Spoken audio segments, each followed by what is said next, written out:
Welcome back to Bestie After Dark, where I tell your worst or most interesting dating, romance, and bedroom storytime submissions. As a reminder, if you would like to get your story to me, please visit ycbestie.com and click the little button that says bad.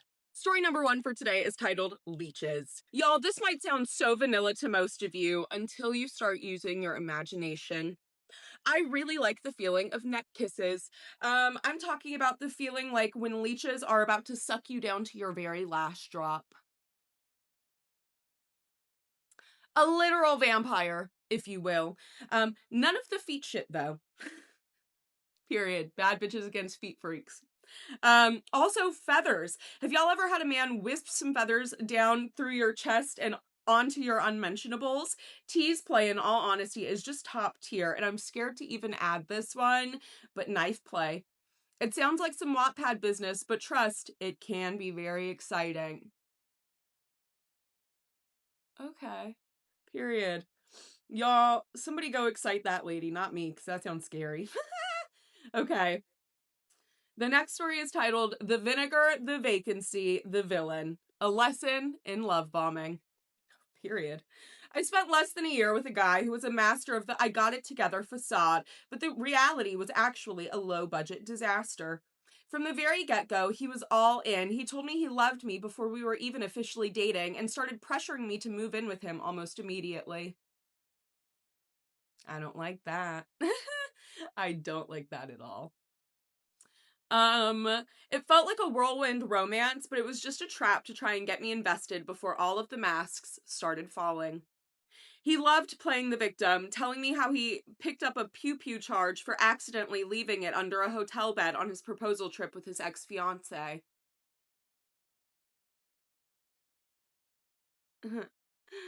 He actually complained to me about how cold his fiancée was for moving every single one of her belongings out while he was in court. At the time, I felt for him, and now I realize that she is an absolute hero. She saw her window, she took it, she successfully escaped a nightmare, and she deserves so much recognition for having the strength to vanish while he was in court for those charges. The mask slipped further when he tried to explain his behavior after she left. He claimed that for months later, after seeing her at a spiritual organization meeting, he just got drunk and went to her house because he missed the cat she took with her. The actual truth, in reality, was terrifying. He had chased her down the highway, leaving her so shaken that she called the police and threatened him with a restraining order. He was also a pro at the double life. While he was with that heroic fiancée, he had another woman on the hook for a decade. She was seeing a fertility specialist because he promised her a child, but when I confronted him, he tried to claim that this whole pregnancy thing was just a thing. A fet that he was humoring for her. During this showdown at his apartment, where she literally tried to kick the door in, it finally came out that he was actually sterile due to a past battle with cancer. He had let her go through years of medical hope for a complete lie and then tried to frame her desire for a family as an ink with a K. The grand illusions only got weirder. He had plans to hike the Appalachian Trail and join the French Foreign Legion. He even expected me to pay his rent while he was gone, with the option for us to break up when he got back. To top it off, we were rarely ever even intimate. I can count the times on one hand. The peak of our physical connection was on Halloween, and it was a biological hazard. While I was going down on him, the smell of his junk was a mix of vinegar and aged Parmesan cheese, so potent that I actually vomited mid-act.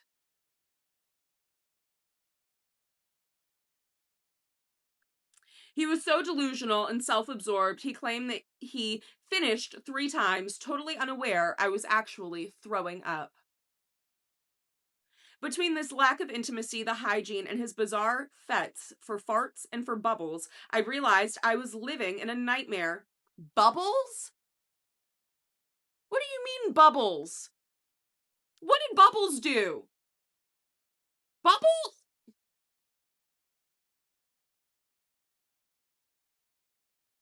Bubbles didn't do anything.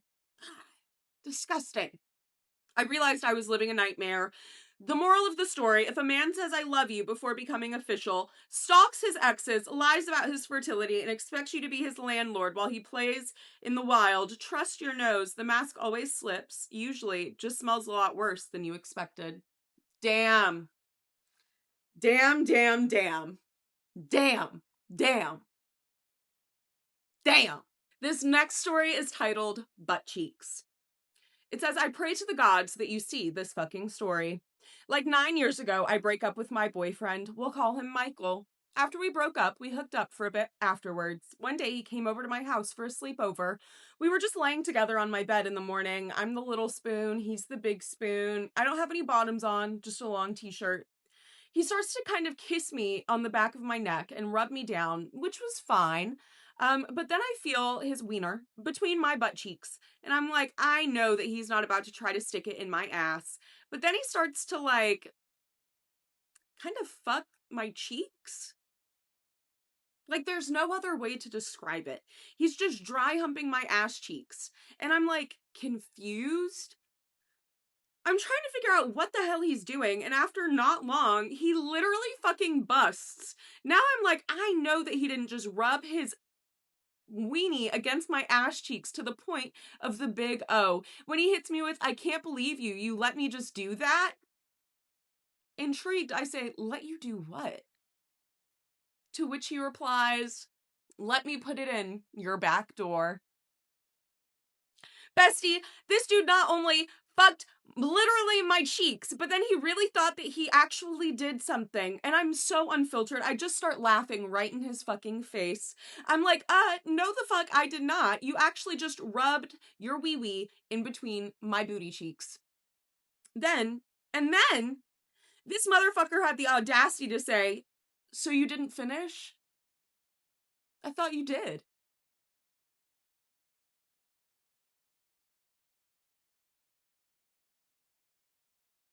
Bye, bitch. After that, I asked him to leave. Period. After that, I asked him to leave. I took a shower and I cried about my choices up until that point. I'm sorry, babe, but sometimes you gotta do it. It sounds like you needed to reflect for a little bit, I fear. This is the same man I caught eating a cold hot dog wrapped in Kraft sliced cheese, which was then wrapped in bologna, like out of the fridge in the middle of the night, like a fucking gremlin. I have a thing, like, okay, I have a thing about cold foods when they're supposed to be warm. No. Like, even like sauces and shit like that, condiments, I just don't like it. I don't want to try it. I don't know. That's fucking gross. And so the idea of this man eating a cold hot dog straight out the pack, wrapped up in American cheese, then wrapped in bologna in like the light of the refrigerator at 2 a.m. I'm not loving that. I don't like that at all. I'm disgusted. Okay, next story. The title of this story is Why I Will Never Try to Be the Laid Back Cool Girl. Period. I am not laid back. I'm fucking insane. Okay. My next story is about a terrible swinging experience I had on my birthday a few years ago. On your birthday is when you were like, you know what? I'm down for a little bit of sharing. Okay. My boyfriend at the time and I found a girl that we were friends with. Big mistake. Okay. Who was very attractive and we wanted to be intimate with her. My boyfriend especially wanted to boink her and I encouraged him to do so. However, this girl and her fiance had a rule that they were not allowed to play separately, only with an equal swap with her fiance. I entertained the idea of sleeping with him because I wanted my boyfriend to have the experience of being with her, who was really hot and very cool, and I know that she wanted him as well.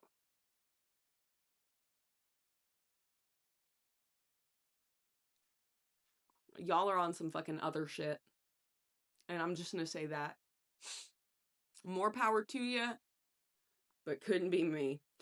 What I wasn't expecting is the amount of pressure that my boyfriend at the time would apply to the situation instead of letting things unfold naturally. When they texted him on my birthday to ask if we were down, instead of telling them that we're busy that night, he kept asking me if I was ready to sleep with him yet. I said I was on the fence about it because I normally don't do casual, you know, it. And I'd never done a full swap before, but he told me not to be a weenie and that this would be good practice for more comfortable casual encounters in the future. I reluctantly agreed to go. I tried to see it as, hey, it's my birthday. I might as well do something new and crazy. This was after he absolutely fucking fumbled my birthday, by the way. We don't even need to get into all of that. Initially, all I wanted to do that night was be intimate with him and lay in bed with him and watch a movie. But he was so antsy about the idea of going to see her, and he knew he wasn't going to get in her pants without me. I had to say yes to sleeping with her fiance. So he was obviously very distracted either way. Because I'm a dummy, I went through with it. He smelled bad and he did not know where anything was. He was just fucking jackhammering away. I was determined to get it over with as quickly as possible, so I went in and I got to work. We both finished and laid there, then got dressed and we talked for a little bit. Eventually, my boyfriend and his fiance, who were in the living room, come knock on the door and ask if we're done. We say yes, and they ask if they can switch into the room we were using because the bed is more comfortable. He and I go into the living room, and my boyfriend and her go into the bedroom. I go in to check on my boyfriend, who looks kind of embarrassed and confused. I ask him how he's doing, and he seems less than enthusiastic, suddenly very reserved, and he avoids my questions about his well-being. He then asked me point blank, "So did you guys do it? Because I know you were on the fence." And I said, "Yes, we finished in like 15 minutes. You're totally right. It's not that big of a deal." He looked shook and replied incredulously, "You guys had it like full on, it and finished? Both of you?" And I said, "Yes." I asked him, "That's what you wanted me to do, right?" He said, "Well, yeah, I just didn't think you wanted to go through with it because you seemed unsure." This confused me, obviously, because walking up to their apartment and the whole way there, he was telling me, "Grow a pair, just do it, it's not a big deal," and hyping me up. I now realize he was so sucked into getting what he wanted, he didn't stop to think if he was actually going to be okay with his girlfriend shaboinking someone else. I suddenly felt very pimped out in a way. Anyways, I leave the room and they got back to their sexy time. It took them about an hour and a half for him to complete, on top of the other hour that they had spent earlier in the living room. So, all in all, about 2.5 hours in total, while I hung out with her stinky fiance in their living room and watched Ghost Hunters and we ate McDonald's. Finally, she comes out of the bedroom and reunites with her fiance to be reclaimed for the uninitiated aftercare after a swap is normal, if not mandatory, for most swingers. My boyfriend was nowhere to be seen, and I felt very abandoned. The two of them sing me happy birthday while my boyfriend sulks in from the other room. Finally, he comes out of the bedroom and he sits next to me, but he won't look at me, he won't touch me, and he won't reclaim me. I figured that this has nothing to do with me, right? It must have more to do with how long it took him or whatever, so I didn't bring any attention to it in front of the other couple. We all just ate our McDonald's and hung out for a little bit.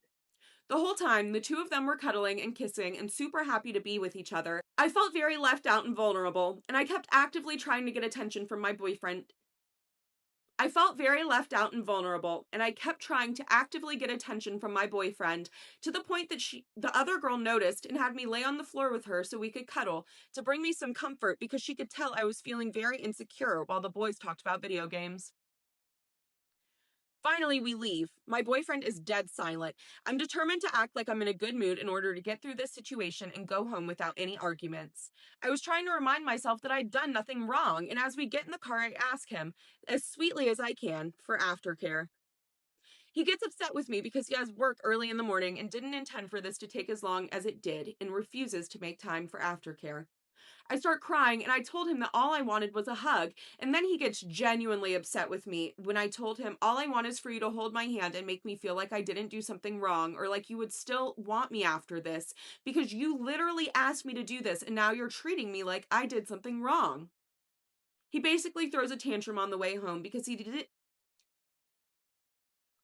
basically throws a tantrum on the way home because he didn't expect me to actually go through with it, and he was shocked how easy it seemed for me.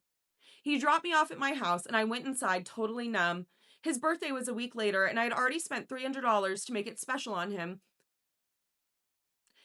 He dropped me off at my house, and I went inside, basically numb. His birthday was a week later, and I had already spent $300 on him to make it special because he had never been able to hold a girlfriend who would do nice things for him on his birthday, and I didn't want it to seem petty as I'd planned all this stuff out before our swinging fiasco. I continued to date him until January when something very similar happened I continued to date him until January when something very similar happened at a New Year's Eve party, minus the actual completion of the act. He just emotionally shut off from me in a group dynamic while I was physically ill, and someone else could tell I was having a bad time and that he was ignoring me in favor of whatever he wanted to do at the time, which was drink and do karaoke. I tried to bring it up gently the next day, and he fiercely rejected my perspective, so I broke up with him a few days later.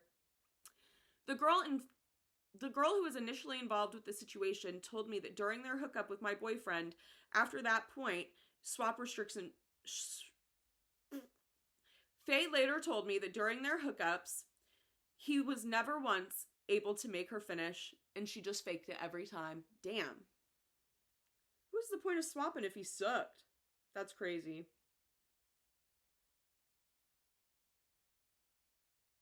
Yeah, period for not being laid back or cool. Couldn't be me. This next story is called He Survived Being Hit by a Truck Twice, but I Never Recovered from the Gatorade Bottle. Back in high school, I dated this guy solely for the plot. I knew that he was weird. He'd been hit by a truck when he was 8, and he had a traumatic brain injury. What I didn't know was that it led to some very interesting side effects. I'd had a lot of my firsts with him, but the most notable was our breakup. I'll start by listing off the red flags during our relationship where I knew something was off. Him and his brother would prank each other often. However, these pranks included shoving the tips of pool sticks up each other's asses. Yes, inside. Pissing on each other while the other was showering. Interrupting each other jerking it, which I might add, included things like dumping liquid, touching each other's wieners, and sometimes they would wait until they were about to finish before bursting in.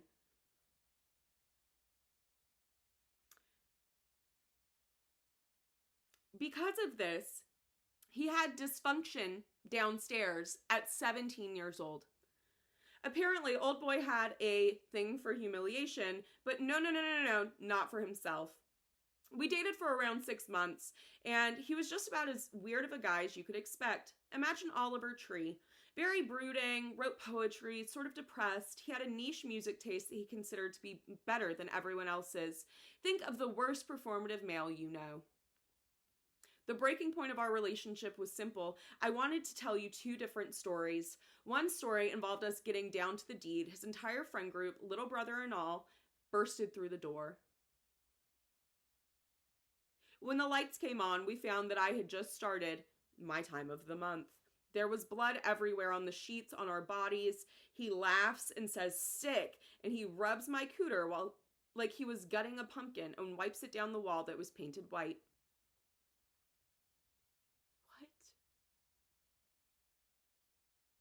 Everyone starts clapping, and this man, seeing my horrified face at that moment, finished inside of me, in front of all of these people.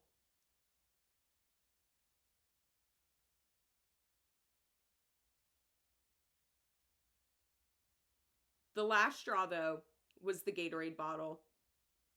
His father was a real estate agent and happened to own the abandoned house across the street from their family's house. I say abandoned, but really it was unfinished. Subflooring, no drywall, no ceiling, but this was a good neighborhood. It never got broken into, and naturally this became the clubhouse for our friend group. I can't tell you how many nights we spent doing all kinds of stuff you could name. They used to store eggs in there and greenery, and it was kind of a help yourself situation. One day I go in there alone after school and I see some Gatorade bottles. Have you ever seen the video, the My Little Pony video? No?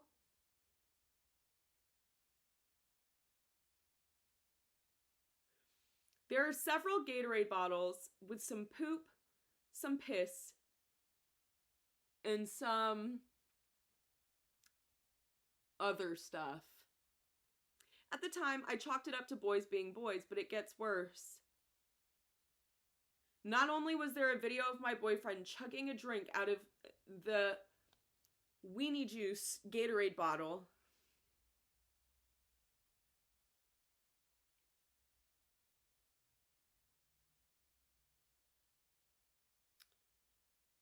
He drank his friend's nut.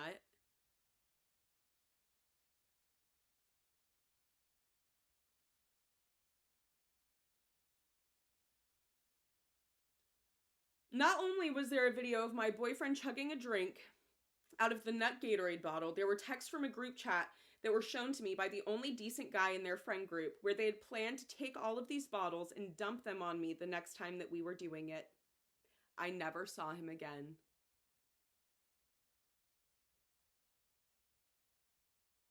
I never saw him again until Christmas Eve of 2025. Imagine my surprise seeing my ex-boyfriend that I haven't seen in 10 years on national news going viral. It turns out he started a car pileup on the highway because his car went under a semi-truck and he survived without a scratch. Was that the reason that he had gone viral? No. The reason that he went viral was because he looks so much like fucking Oliver Tree and he was holding a skateboard. He also talks like an absolutely pretentious asshole with a master's in English from the Dead Poets Society. It literally made my stomach hurt. Now, not only had he moved away from both of our hometowns to a town near me, so there was a chance I would run into him, I also had to hear his stupid fucking voice. Damn! Damn! Damn! That is crazy, friend. Damn, damn, damn. The title of your After Dark story time, The Olympic Diver. I hadn't been seeing this guy for very long, but we got very comfortable with each other very quickly. When we were lounging in bed one night, I needed to fart and thought it would be funny to pull my knees to my chest and let her rip. Like knees to shoulders, tucked like an Olympic diver, my form was on point. Only, something about this angle and pressure made it hard to fart, and all he saw was me pulling my knees to my chest and smiling at him, so of course, he scooches over and leans in, right as I'm finally able to let it out. Dearest gentle reader, I farted in his face. That was over 5.5 years ago, and we're still together, so I mean, I guess it worked out. Damn, girl. I'm glad that worked out for you. The title of your After Dark story time is My Boyfriend Wants Me Back. He's gay, and I'm a girl. Bestie, have I got a story for you. I met my last boyfriend when I was still in high school, and we were best friends for a couple of years. Then we started dating. About 3 months ago, we finally decided to do it. He went down on me. Mind you, this was my first time doing it with anyone, and he had never been with a girl before, but he's a trans man, so at least he was familiar with the female anatomy. He was low-key bad at it, and within a couple of minutes, I was ready to tell him to stop, but suddenly he sat up, took a deep breath, and said, I think I might be gay. Like, I keep trying to make this sexy, but I can't stop thinking about how much better this would be if you had a wiener. You're gay. We broke up, and that night, he felt so bad about it, but I thought it was kind of funny, and I wasn't really bothered. We continued being friends, and I low-key went offline for a while when our next semester of college started. 2 weeks ago, he sends me a 7-paragraph long message in the middle of the night apologizing, telling me to never doubt how beautiful I am, and that he is still in love with me. The whole thing came off as kind of creepy and almost like he was looking down on me. I sent screenshots to my best friend to see if I was losing it, and she agreed. It was weird. I never responded, and now he's unfollowed me on all of my social media platforms. Then 3 days ago, he swiped up on my story, which was just some cute selfies, and said, is this a W song, or are we vague posting on the main? The song in question was Tit for Tat by Tate McRae. When I questioned why he was liking and swiping up on my story at 2 a.m. after unfollowing me, he said unfollow to stay away, but I found out that I can't. I immediately left him on red, and I haven't spoken to him since. The title of your After Dark story time is He Shat in My Hand. What? So this story not only involves my current fiance that I'm not even sure I'll end up marrying, but my 7-year-old knows about this and makes fun of him for it. So we live in the Midwest. Think Thug Nasty St. Louis, Gangster Princess, and the Frog from Princess and the Frog with long-ass hair Mexican-American guy. Okay, period. We've been together for just over 2 years now, but this happened about a year ago. He was very sick with a stomach virus, and he had been running back and forth to our attached bathroom butt-ass naked. As he was laying on the bed, face down, ass up, completely defeated, he looks at me and he says, Big Pearl, I need to shit, but if I move, I'm gonna shit on myself. Pause. Key information here is that I'm a CNA. My mom has been a nurse since I was 5, and I'm almost 30 now. I grew up in medicine, so not much shocks me, but I thunketh on my feet. Across the room, I see an empty Polar Pop cup. Yes, you know where this is going. I grab the cup and I gently spread his perfectly round little cheeks open, brazing the foam 44-ounce cup to his hole, and when I spread, the floodgates open immediately. He shat into the cup. My only thought when I hear something like this is like the smell. I know that smelled fucking crazy. Oh my god. The smell. The smell. No, pause. The smell. The smell. Ah, I hate it. Disgusting. Disgust me. That was smart of you, but ew. I know it smelled crazy in there. It looked like a chocolate fountain from that one movie we all know but don't know the name of.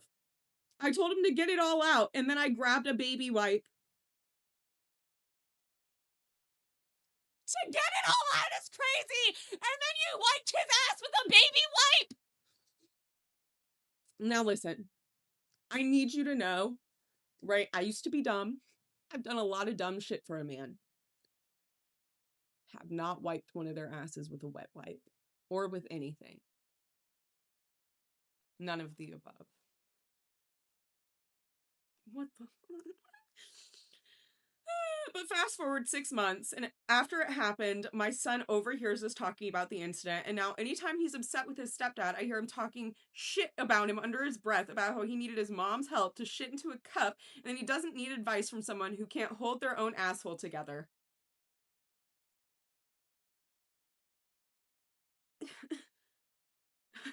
To hold his own asshole together is crazy. Um,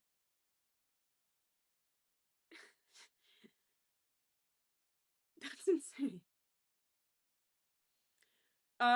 Your After Dark story time is Nut Demon.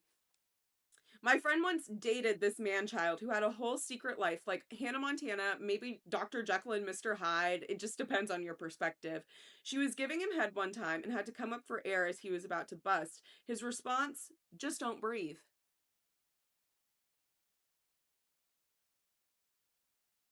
Proud to say she doesn't give him top anymore because yuck. They're still together? The title of your story time is After a Year, I found out what he was really into. I dated this friend of a friend in college. We met at a party and bonded over our similar taste in music. I was already long-term friends with his roommate, so it seemed like a perfect situation. I was late to our first date, but he was very kind about it, and we started dating, spending a lot of time together. We very quickly all started gaming and hanging out, and things were going really well until our first road trip slash mini vacation. I was playing on his phone, picking the music, being nosy as a passenger princess does, when I noticed an app that I had never seen him on before. When I opened it, I thought it was going to be caloric tracking or food management. No, it turns out it was a fan service app for private creator content.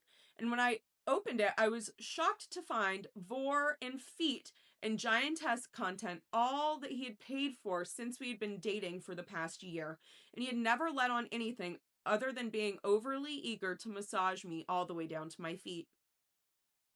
I didn't want to ruin our trip, so I didn't bring it up until later that week when we had returned, and we were already having issues because his family didn't like him dating a white girl, so needless to...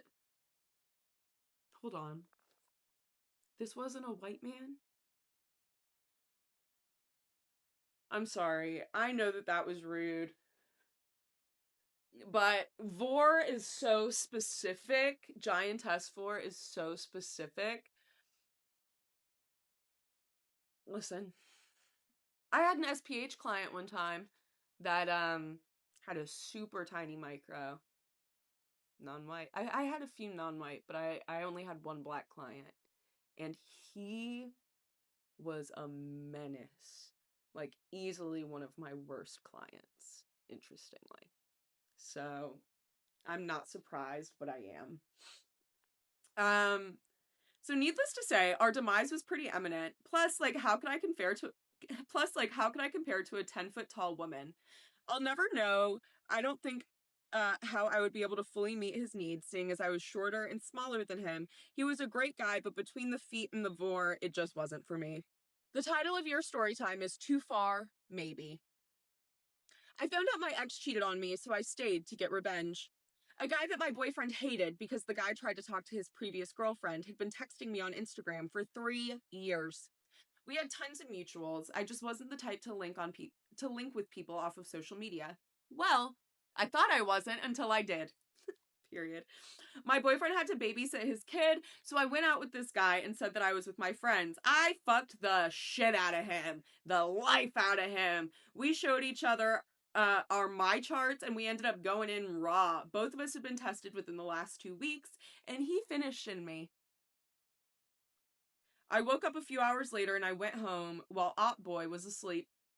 I got home, my boyfriend was being too lit up, and he said he wanted to eat it. So I let him, and he did. Once I packed my shit and I put it in a storage unit, I said, "You literally ate your op's nut out of me this morning." And he literally started jumping up and down and saying that he was gonna fuck 10 bitches that day. Jumping up and down is crazy. I know he was like so lit the fuck up about this. I just know it. Um, I drove off and did my own thing for a few months. He still wanted to be with me and have a kid after I told him that he ate another man's juice out of my cooch. Although I although I shouldn't use my cooter to get back, I think I did well. I don't regret it. Period! I loved that. The title of your story time is The Dark Room. I had this ex, we'll call him Hammy. I was 19 and he was 18 when we met. All seemed well. He was a good friend of mine's son. I didn't even know she had another kid, by the way, because he lived with his dad. Anyways, he shows up randomly one night while we're partying. He seemed cool and we ended up talking for a few days and we hit it off really well. His mom, my friend, thought it was super cute that we got together. Turns out he still had his V card. He just said that he didn't for some reason, and one night, a month into our relationship, I wake up in the middle of the night with him humping my leg. Just his thing out a pumping in between my legs. Not inside, just between my legs. It was so awkward. I stopped him, rolled over, and just looked at him in disgust. As you should, because what? He acted like he didn't know what was happening and tried to pretend that he was asleep. I went outside to smoke. I came back and told him not to do it again, and it turns out he had been doing that every other night. I called his mom and I told her to come and get him. She lost it when I told her why. She smacked him later, as that was just not something we had discussed, so I was really uncomfortable. Obviously, we broke up not long after this because of this story and the fact that he was also apparently dabbling in some heavy things. Hard stuff. Okay, his mom kicked him out, and now he's on some random gravel road. He's got 2 chicks pregnant. He's still on that shit, and now I'm engaged to his older brother. And I had his older brother's child in May. Damn. It's not as crazy as other stories, but I needed to tell someone. So, hey, friend, it is. It is as crazy as other stories. Okay, I need you to know that. Because you had me on the hook, like, oh, maybe that's not that crazy until the end. You just slid that in so casual, like you're fucking tripping. You're tripping. The title of your After Dark story time is Onion. This is a horror story to set the mood. Young me was naive and doing a bunch of dumb shit. That's scary in and of itself. I decided to go match with my sister-in-law. She's got 2 strangers over, laying on the bed, gone off of something. At this point, I didn't know. I thought that she had put them both to sleep with Fat Ma. Your sister-in-law? Okay. So, in what law is she your sister? Can I ask that? And what do you mean you thought that she was putting him down with Fat Ma? All right, bro. I don't have time for this. I'm sitting in a fold out lawn chair, rolling up, fully dissociating as one does. And all of a sudden, I feel something behind me. It's one of the zombies arisen from their slumber. He introduces himself as Onion. I keep a straight face as he tells me that they call him Onion so that you can peel back the layers, baby. I give him a please go fucking eat one look.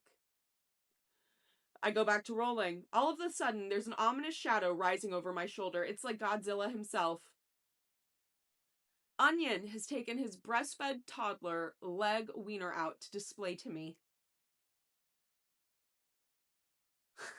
I'm in complete and utter shock. It must have been the licking of the J, I don't know, because he had his whole unit 2 inches from my face. And it was so big, I almost squared up with it because I thought it was a little person.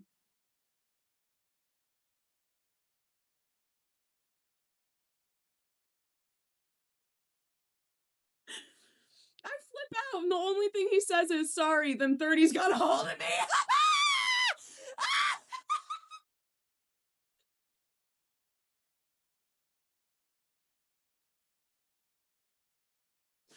Them 30s got a hold of me. It's crazy. That boy was perked up. Oh my god. I thought you were like these regular whores. I left so fucking quick. Still to this day, you can look up this dude as Onion. I love the fact that I can still show him to my bitches when they doubt the story. All I have to do is Google Onion. Okay, this is gonna be our last story. This is gonna be our last story for episode 3. There is no title. It just says, one time, my sub asked me if I could piss in her. I was apprehensive at first, but I'm a freak, so I'll try most things. I was bricked up in her, and I just let it rip. It took a while, because my meat just didn't want to do it. I guess my brain was like, it's not pee time right now, but I overrided it. It was warm and messy, and we took a shower immediately. It was strange, but I was into it. Also, armpits. I like armpits. I need you to know that this is a follower that I recognize by name. So, you might be anonymous to everyone else, but you're not to me. And also, can I just say, so, big ally of the gay community here, right? And I know several gay men that have peed in the butts of another man, right? But I did not know that this was something that women are into. I swear to God, I've thought about this before. Like, are women, how do you pee in a cooter? And I guess I just found out. Anyways, thank you for watching Bestie After Dark. This episode will go live on my website, ycbestie.com, on Saturday for my subscribers, and then on YouTube on Monday for everybody else. I will see you on the next Bestie After Dark, or, sometime, whatever. Goodbye.